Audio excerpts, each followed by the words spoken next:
నీ పేరు ఏం పేరు? నీ పేరు గట్టి చెప్పు. మీ తమ్ముని పేరు? మమ్మీ పేరు? పప్ప? తాతయ్య? పెద్ద మమ్మీ? పెద్ద మమ్మీ పేరు? పెద్దాడి?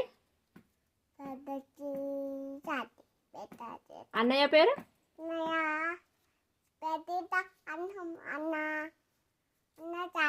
అన్న అన్న సాతి అన్న. అక్క పేరు? అక్క. అన్న? అన్న కన్నన్న. పేరేం పేరు? మామ. మామ పేరు?